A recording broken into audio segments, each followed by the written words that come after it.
Olá! Neste vídeo, a Arqueologia e Pré-História traz uma abordagem super atual. A arqueologia da contemporaneidade pode ser uma ferramenta para a gente discutir sobre diversidade de gênero e também desconstruir muitos preconceitos sociais. Quem vai falar sobre o tema é a Violet.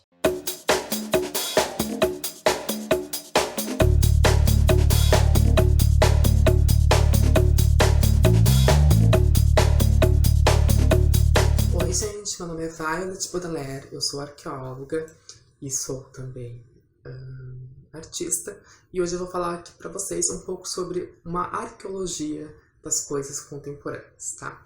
Essa arqueologia ela é muito importante, como todas as outras arqueologias, porque aqui ela está trabalhando com diversas outras coisas que geralmente não são trabalhadas pela arqueologia.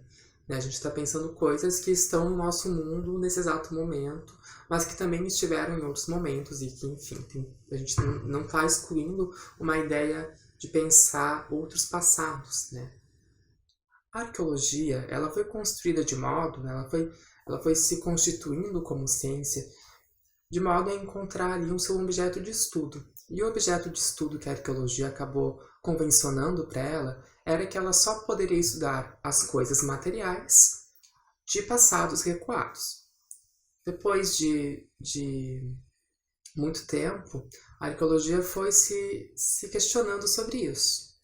E aí ela percebeu que ela não precisava estudar apenas passados recuados, passados muito longínquos de milhares de anos antes do presente, mas que ela também poderia estudar passados mais recentes, passados que são antigos, mas não tão antigos, como por exemplo o século XIX. E no entanto, ela continuou colocando ali como objeto de estudo apenas as coisas materiais, né? Passou-se mais alguns anos e a partir da década de 80, a própria arqueologia foi questionando isso, e então se começou a perceber que não apenas era necessário e possível estudar esses passados e as coisas materiais, mas que a arqueologia poderia estudar também o presente, os passados mais recentes e também estudar as coisas não apenas em uma perspectiva material e funcional adaptativa, mas que ela também teria potencialidade para estudar as coisas em suas diversas esferas, como por exemplo as esferas metafísicas. Então aqui eu venho propor para vocês que estão assistindo que a arqueologia, sim, ela estuda também o passado e as coisas materiais, mas que ela está para além disso. Então eu entendo que a arqueologia como ciência, ela na verdade estuda formas de vida sociais, ou seja, o que a gente costuma chamar de cultura, de comportamento humano, de fenômeno humano, de rede de significado e etc. E ela vai estar estudando essas formas de vida sociais em sociedades a partir de suas coisas. Então o conceito de coisa que eu coloco aqui, trazido por Tim Inwood, ele está ali questionando o próprio conceito de cultura material e artefato, enfim, que foi utilizado pelas outras arqueologias, e propondo que a gente estude não apenas a parte material dos objetos, mas a parte material junto com o material. E aí ele propõe o conceito de coisa, para dizer que um objeto ele é tanto matéria e imatéria. E quando eu falo sobre imaterialidade, eu não estou falando sobre espiritualidade, não estou falando sobre alma, não estou falando sobre coisas paranormais. Eu estou falando, na realidade, sobre significados, discursos e ideias. A arqueologia processual ela colocou muitas críticas em relação a isso, que foram, na verdade, críticas que surgiram de um total desentendimento do que uma arqueologia que pensava essa imaterialidade estava propondo.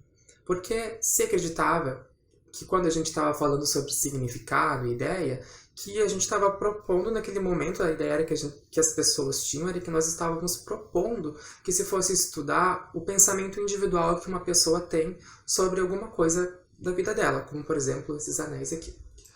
Ou como, por exemplo, uma cerâmica ou uma ponta de flecha. No entanto, se você achou isso, você não entendeu nada do que nós estávamos querendo falar, porque nós não estamos querendo falar sobre o pensamento individual que uma pessoa tem sobre alguma coisa, né? Sempre que eu falo coisa, pensa em cultura material, tá? Mas não só no material, pensa nas coisas materiais e imateriais. Então, quando a gente fala sobre significado, ideia e discurso, nós não estamos falando sobre ideias individuais, mas sobre ideias coletivas que as coisas têm. o que é significado, né? O que significa isso? E a gente vai para as teorias da linguística. O que há de mais básico nas teorias da linguística é o conceito de signo linguístico, que tem a ver com comunicação. Na linguística, geralmente, signo linguístico é utilizado para falar sobre palavras. Então, o que seria o signo linguístico? Ele é constituído de duas partes, que são o significante e o significado. O significante, geralmente, ele é conceituado como uma imagem, com a ideia de imagem acústica. Então, ele é utilizado para falar da palavra, no caso, quando a gente fala da palavra, é a palavra grafada, ou o som dela, ou seja, ela sonorizada, né? Ela falada. Então seriam as letras, seria a própria formação dela ali, visual dela, mas não o que ela significa. O significado, na verdade, é a ideia que se tem por trás dessa palavra.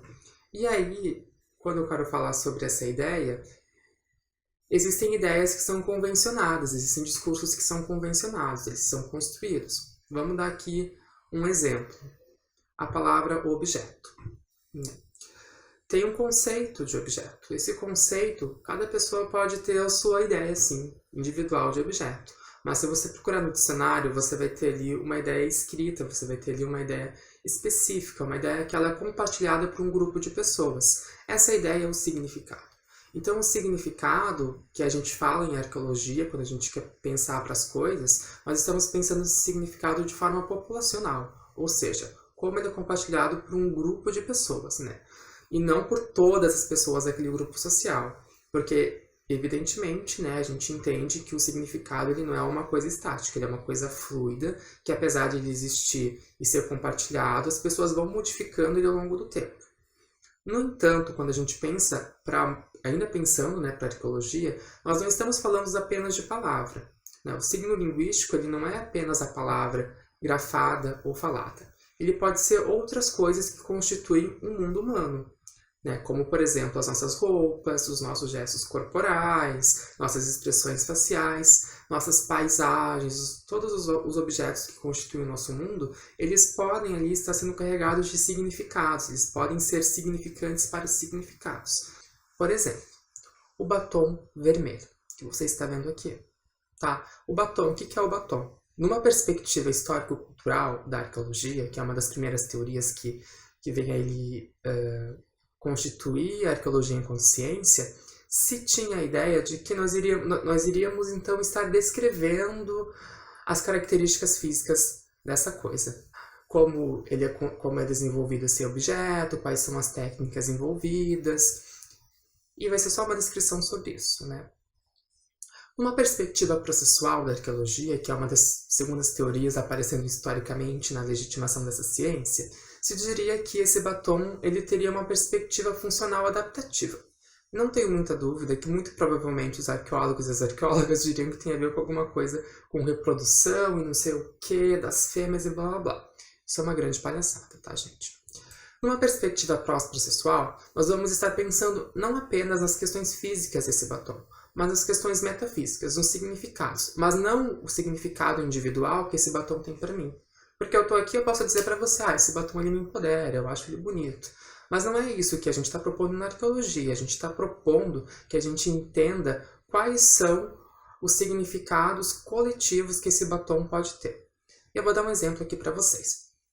Existe um discurso, uma ideia construída em nossa sociedade patriarcal e machista que associou a cor vermelha, e principalmente o batom vermelho, a uma ideia de sexualidade, de perversão, de tabu, a uma ideia carnal, a uma ideia de sexualidade. E é muito comum quando uma mulher usa um batom vermelho em nossa sociedade, que as pessoas, não todas, mas a grande maioria delas, diga que batom vermelho é cor de puta, que se a mulher está usando batom vermelho, ela é puta. A gente sabe que não é assim. Quem diz isso é o quê? Machista. É isso que a gente fala para quem diz isso, que é uma pessoa extremamente machista. No entanto, o que eu estou querendo mostrar aqui para vocês é que existe um discurso sobre o batom vermelho. E esse discurso, ele estrutura as relações que as pessoas têm. Então, o que acontece? Se eu estou caminhando na rua e eu sou assediada, as pessoas tendem a culpar o quê? O meu batom, a minha roupa, a minha saia. Então aí, a gente está vendo o significado coletivo que existe associado a esta coisa chamada batom vermelho. E quando nós propomos trabalhar com significados, nós estamos falando sobre isso. Nós estamos falando sobre significados coletivos que foram convencionados a partir de um processo histórico dentro de um grupo humano, e esses significados, eles são associados às coisas que nós costumamos chamar de cultura material e que eles vão ter ali funções de significação. Então, função não é apenas para beber, não é apenas adaptação. Função também tem a ver com os significados que as coisas têm e que estruturam as relações entre as pessoas. Vamos pensar, por exemplo, o salto alto. Ele foi criado para os homens cisgêneros, ou seja, que eram designados enquanto homens durante o seu nascimento em função de terem nascido com uma genitália chamada de pênis, ok? E eles eram proibidos para as mulheres cisgêneras. Logo, no começo da história do salto alto, as mulheres não poderiam usar saltos, somente os homens. Mas, lá em meados ainda do século XVII para o século XVIII, o salto caiu em desuso pelos homens e, aproximadamente no século XIX, as mulheres cisgêneras começaram a utilizar o salto, porque o salto, ele, como coisa, ele era associado a uma ideia de quê? A uma ideia de masculinidade e não de feminilidade. E as mulheres acreditavam que usando as coisas dos homens, elas poderiam ter os mesmos poderes e direitos deles, né? Elas poderiam ter os mesmos status quo que os homens tinham. Então elas passaram a usar salto. Ao longo do tempo, o salto foi sendo associado à mulher, à feminilidade.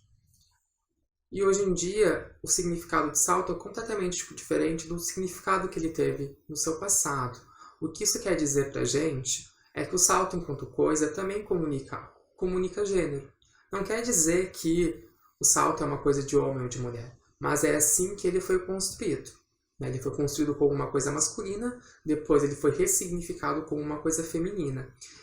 E hoje em dia, né, você vai ver que se você entrar numa loja, por exemplo, quem é que vai estar comprando salto? Onde é que vai estar o salto? Geralmente os saltos altos eles são colocados dentro das lojas numa seção que é direcionada ao público feminino. Então existe uma generificação do salto alto.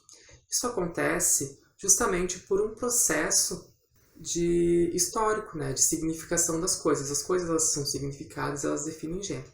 Não existe uma explicação funcional adaptativa para pensar o salto alto, porque afinal de contas o salto alto, além de causar vários problemas de saúde, ele impossibilita que a gente consiga se movimentar de forma confortável. Então é difícil correr, não tem como lutar com salto alto, não tem como você caminhar direito, você vai sentir dor, você pode ter calos, você pode causar feridas no seu pé. O salto alto ali, ele foi associado à feminilidade. Isso quer dizer que os homens não podem usar? Não, homens podem usar salto também, eles não vão deixar de ser homens por isso. Né? A gente entende gênero aqui como performance. No entanto, pensando um pouco sobre a história do salto alto, eu acredito que é importante colocar aqui para vocês que se uma pessoa que se identifica enquanto homem sair com um salto alto na rua, ela pode ser violentada por isso. Né? Então, o que quer dizer? Quer dizer que as relações da nossa sociedade, as interações entre as pessoas, elas acabam sendo influenciadas pelas coisas. Né? Que não é comunicado em palavra. Né? Esse salto está comunicando ali um significado não em palavra. Mas que as pessoas leem isso também nas suas interações. O que eu quero falar sobre isso significa que uma pessoa que veste ali alguma coisa, alguma vestimenta que historicamente foi convencionada como de um outro gênero, ela acaba sofrendo determinadas violências pela nossa sociedade, né, por outros integrantes da nossa sociedade. O que eu quero dizer aqui com tudo isso é que os significados que as coisas têm, eles podem estar ali estruturando as interações entre as pessoas. E aí que tem o potencial da arqueologia de perceber tudo isso, né? Essa coisa que ela é física, ela também é metafísica. E aqui eu dei só um exemplo, assim, para vocês terem uma compreensão, né? Sobre como isso funciona. E aí você vem aqui me dizer que, claro, a gente tem acesso a essa esfera discursiva sobre gênero e etc, e sobre outros significados das coisas numa sociedade do contemporâneo, porque nós não temos só a parte material, né? Nós temos como ter acesso ao discurso e como observar as pessoas utilizando isso tudo. Então aqui eu quero colocar para vocês que sim, eu compreendo. A gente tem a vantagem de ter muitas outras bases empíricas para pensar, né, essa esfera das coisas em uma arqueologia do contemporâneo do que às vezes quando a gente está pensando em coisas de uma arqueologia de um passado recuado. Não quer dizer, no entanto, que naquele passado recuado não tivessem identidades de gênero que não eram binárias, né, ou pudessem seguir uma lógica binária. E não quer dizer que nós não possamos tentar também desenvolver metodologias para falar sobre essas outras esferas das coisas. Essa arqueologia das coisas contemporâneas, ela tem um potencial muito grande para nos fazer refletir sobre o poder que as coisas têm sobre as nossas vidas e sobre como nós interagimos com as pessoas, né? Muitas vezes a gente acha que essas coisas elas são banais, que elas não têm influência nenhuma sobre nós, mas na verdade elas têm muita influência. E é justamente quando a gente ignora o potencial que as coisas têm, né? o poder, significação que elas têm sobre nossas vidas, que a gente acaba deixando que elas nos controlem, nos domestiquem. Então elas acabam se tornando tecnologias domesticadoras, controladoras e estruturadoras das nossas relações e interações sociais. Nesse vídeo eu dei alguns exemplos aqui para vocês sobre o salto alto, eu falei sobre o batom vermelho, mas isso pode ser essa lógica, né, ela pode ser aplicada para diversas coisas dentro da nossa sociedade. Se você gostou desse vídeo, então curta ele, se inscreve no canal, compartilha, comente, ok? Até a próxima, gente. Beijinhos. E aí, gostou do vídeo? Então não deixe de curtir ele e se inscrever no nosso canal. Acompanhe também nossas matérias do site Arqueologia e Pré-História e siga-nos nas nossas redes sociais. Se você ainda não é um colaborador dos nossos projetos de divulgação científica da arqueologia, apoie a gente na nossa vaquinha virtual. O link está na descrição do vídeo. Ajude a gente a manter o nosso projeto e receba recompensas incríveis como canecas, garrafas, réplicas de artefatos e vídeos especiais.